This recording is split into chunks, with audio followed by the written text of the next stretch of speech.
2 ঘন্টা পরে। 2 ঘন্টা অপেক্ষা করে।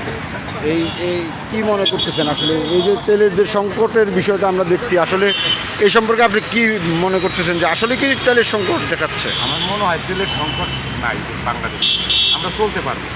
কিন্তু এই যে যারা পাম্প আছে, যারা ব্যবসায়ী, এরা আমাদেরকে একটু ভীতু বানাই ফেলাইছে। আমরা কর্মজীবী, আমরা তেল না হইলে আমরা ভাত খেতে পারবো না, আমরা তেল না হইলে ঢাকায় থাকতে পারবো না, আমার গ্রামে যেটা অনারই থাকতে হবে।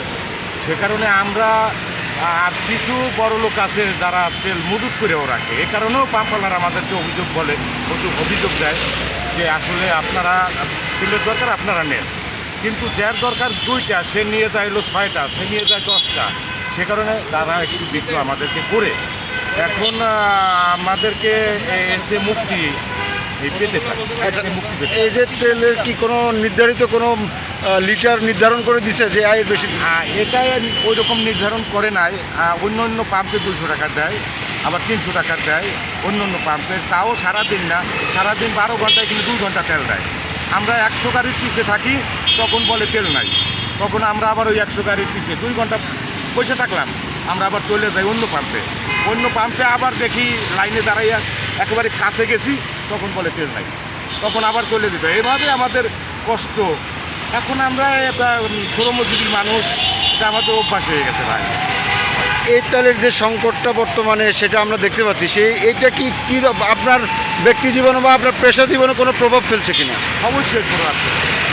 কারণ আমি তেল না পাইলে আমি গাড়ি চালাইতে পারবো না, গাড়ি না চালাইলে আমার সংসার চলবে না। আমার 3টা ছেলে মেয়ে, একটা ইন্টারমিডিয়েট পড়ে, একটা মেট্রিক পরীক্ষা দেবে, আর একটা 9-এ পড়ে। আমি তো অত, আমি ইনকাম করতে না পারলে আমার ফ্যামিলি না খেয়ে মরে যাবে। কারণ আমরা দিন মজুরি, আমাদের কোনো জায়গা নাই, জমি নাই, এবং অনেক সম্পদ নাই। আমরা কাজ করি ডেলি 1500-800, তাই দিয়ে আমার ছেলে মেয়ে সুখ শান্তি করে। তেলের এই সমস্যা কি মনে করেন সরকার কি চাইলে এটা সম্ভব সমাধান করা?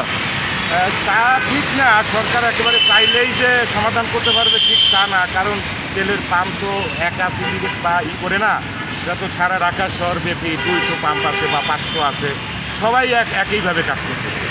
এখন সরকারের কাছে আমরা দাবি করি যে এর থেকে আমরা পরিত্রাণ চাই, মুক্তি চাই। আমরা এসে যাতে সুন্দরভাবে আগের মতো তেল পাই, আবার কাজ করতে পারি, এইটাই আমরা দাবি করি সরকারের কাছে। আপনি কি রাইটার